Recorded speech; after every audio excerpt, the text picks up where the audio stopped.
Ya, sekali lagi. Selamat datang ke pembintangan kami tentang isu pemakanan dalam Islam. Pembintangan ini merangkumi konsep halal dan haram, nutrisi seimbang, adab pemakanan, isu makanan moral, keinginan membaca label dan pemakanan berkelanjutan. Next, kami konsep halal dan haram dalam makanan. Halal, makanan yang digunakan oleh syarak sumbernya baik dan proses penyediaan mengikut hukum Islam. Sebagai contoh, makanan halal perlu ada label halal yang diiktiraf oleh JAKIM ataupun mana-mana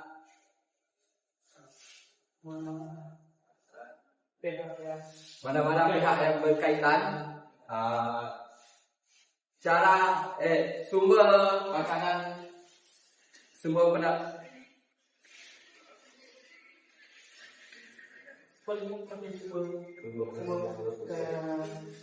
makanan harus mengikut syarat-syarat yang telah ditentukan. Lanjut. Selanjutnya, arah. Makanan dilarang oleh syarak. Contohnya babi, arang dan bangkai. Arang adalah makanan yang tidak mempunyai label,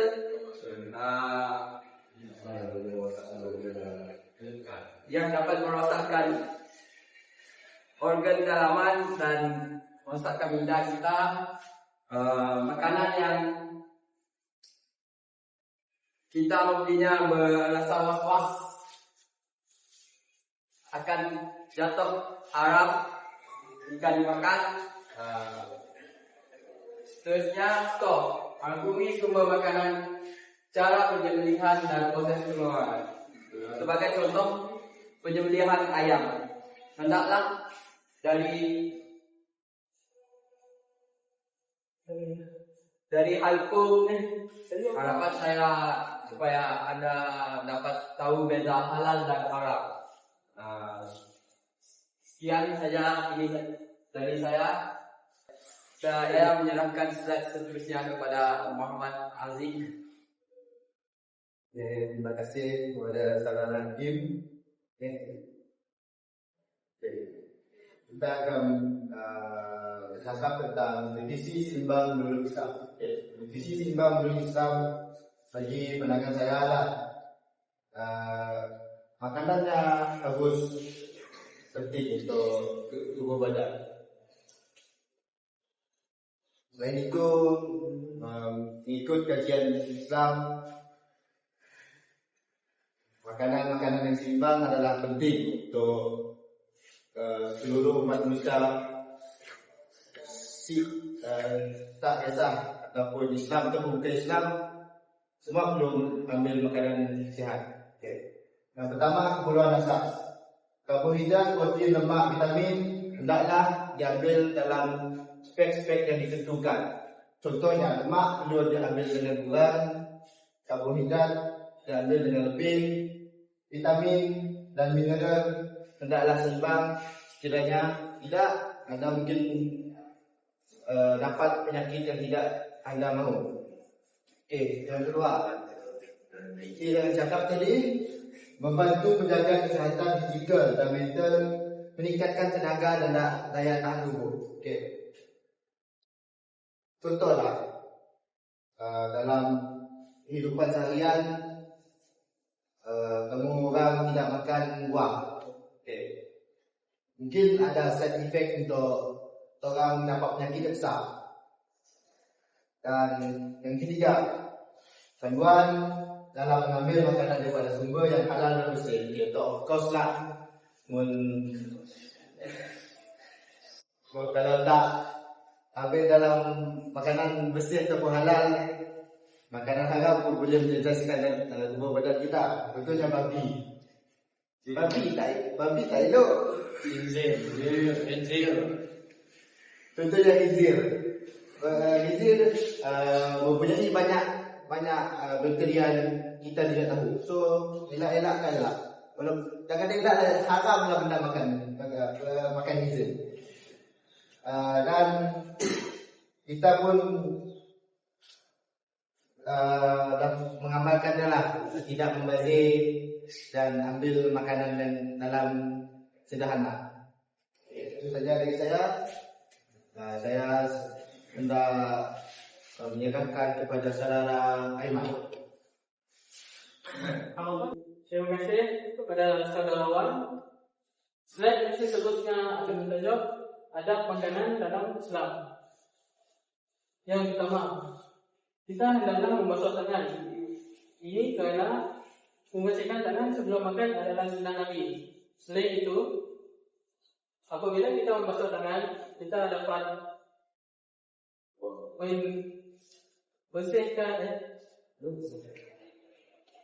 membersihkan tangan kita daripada bakteria. Di samping itu, kita juga akan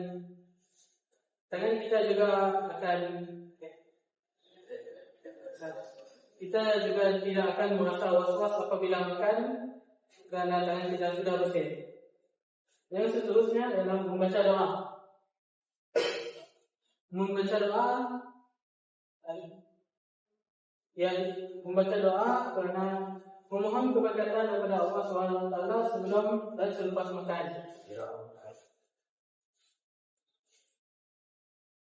Selain itu, membaca doa makan sebelum makan juga adalah sunnah Nabi.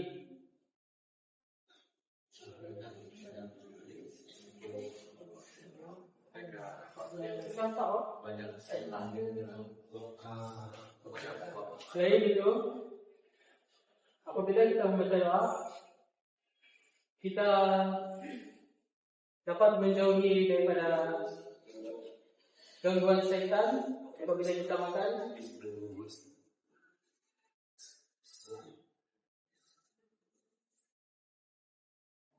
Dan yang seterusnya, makan dengan tangan kanan. Menggunakan tangan kanan ketika makan adalah mengikut sunnah Nabi. Selain itu, kita juga tidak digalakkan untuk menggunakan tangan kiri. Hanya demikian kerana tangan kiri digunakan untuk mencebok bahagian yang sulit. Yang sulit atau kotor.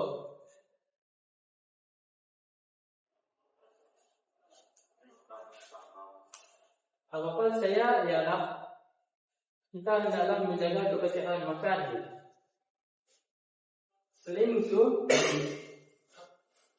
kita juga perlu baca doa agar dapat keberkatan daripada Allah SWT. Saya harap kamu semua dapat ilmu tambahan daripada saya. Seterusnya, saya akan menyerahkan slide yang seterusnya kepada Syamil.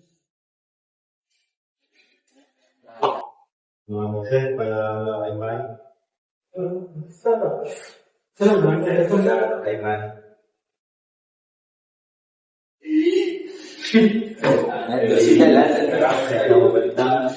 Tentang isu makanan. Cimba adalah makanan yang diubah sesuai secara genetik. Ia menimbulkan perdebatan tentang keselamatan kerana makanan GMO ini adalah makanan yang diubah sesuai, contohnya dari tumbuhan dan haiwan.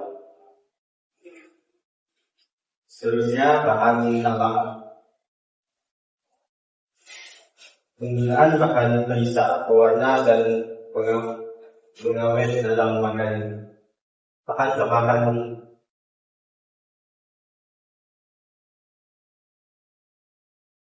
Bahan tambahan ini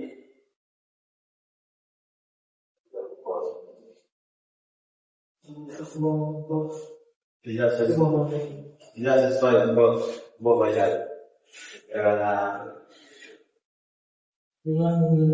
dianya mengandungi bahan pelisa, pewarna dan pengawet makanan. Seterusnya besar potensi buruk terhadap kesehatan dan alam sekitar. Contohnya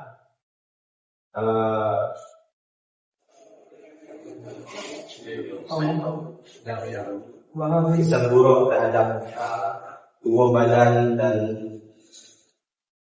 alam sekitar akan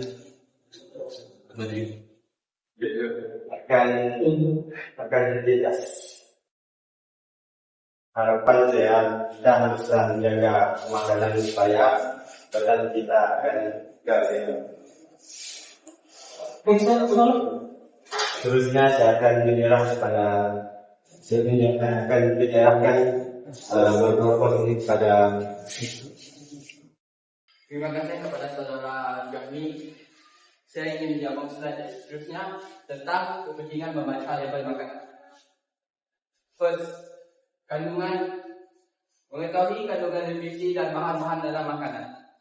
Selalunya dalam makanan yang segera kita perlu tahu apa nutrisi dan apa kandungan dalam makanan tersebut. Seterusnya, cara jemput. Ini penting kerana memastikan makanan masih dalam keadaan selamat untuk dimakan. Kalau makanan yang sudah mencapai talan jemput, selalunya akan memberi kesan buruk kepada badan kita jika kita makan makanan tersebut. Persijilan, mencari logo dan persijilan lain yang relevan. Sepertinya logo halal. Ini penting kepada umat Islam kerana banyak makanan pada hari ini tidak memiliki label halal dan mereka tetap mengambilnya. Logo ini, persijilan ini amatlah penting untuk seseorang umat Islam supaya mereka tidak berasa was-was untuk mengambil makanan tersebut. Harapan saya supaya para pelajar dapat mengambil tindakan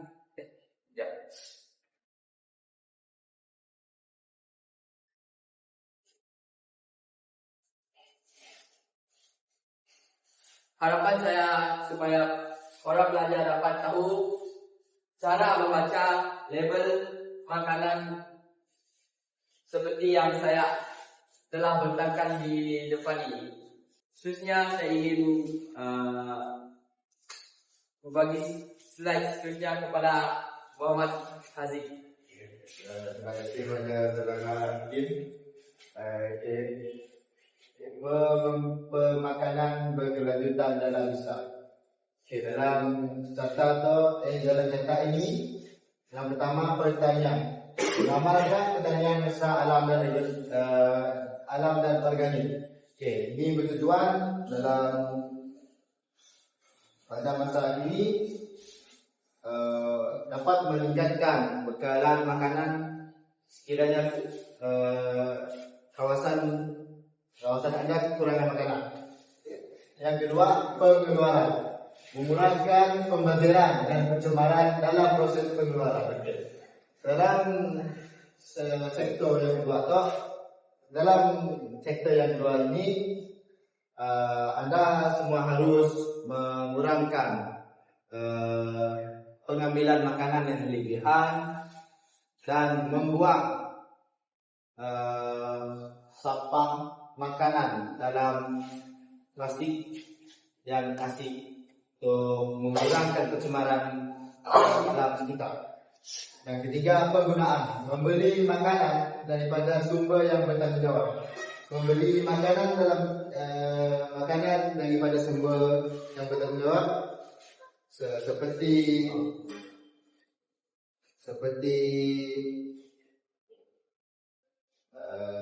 tempat-tempat penjualan ikan yang ditiram oleh Gakim, mall, tempat pasar tani,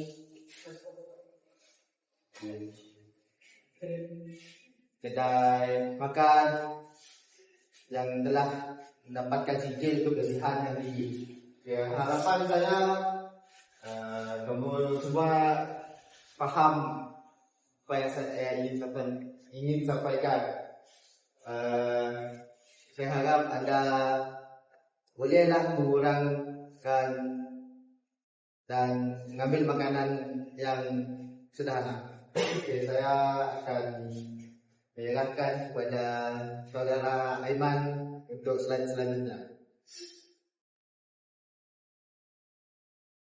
Terima kasih kepada Wan Najib. Seterusnya ialah kesimpulan. Kesimpulan yang kita dapat di sini adalah amalkan pemakanan yang halal.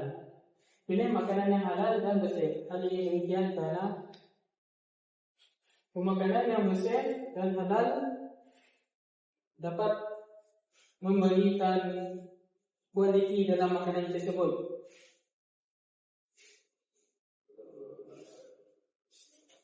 Selain itu, kita juga perlu mengutamakan nutrisi.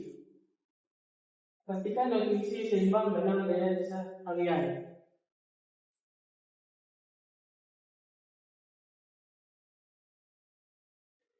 Sebagai contoh, kita perlu memakan sayur-sayuran agar penghadapan kita lebih lancar. Selain itu, ianya dapat meningkatkan daya tubuh badan kita untuk melakukan kerja seharian. Seterusnya, kita perlu ada sikap bertanggungjawab. Amalkan pemakanan berkelanjutan untuk masa hadapan. Sebagai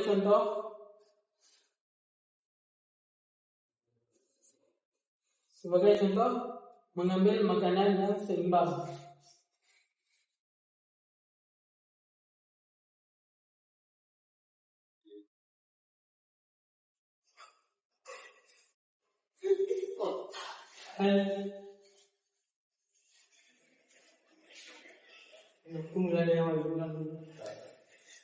Kita juga perlu ada sikap bertanggung jawab.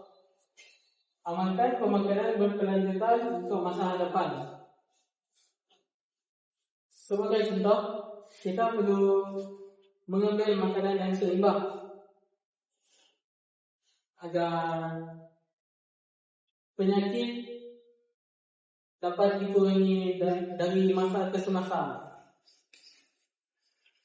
Seterusnya, kita juga dapat merasa tubuh badan kita yang akan merasa bertenaga sentiasa apabila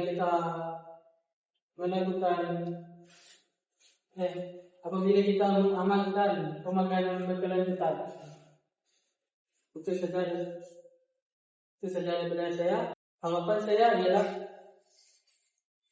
semoga ilmu yang saya sampaikan hari ini akan kamu semua ingat sampai bila-bila, karena ini juga penting untuk kehidupan seharian.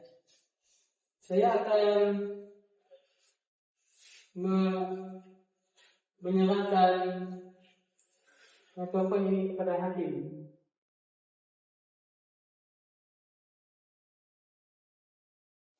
Terima kasih saudara Aiman. Ini saja dari kumpulan kami pada hari ini.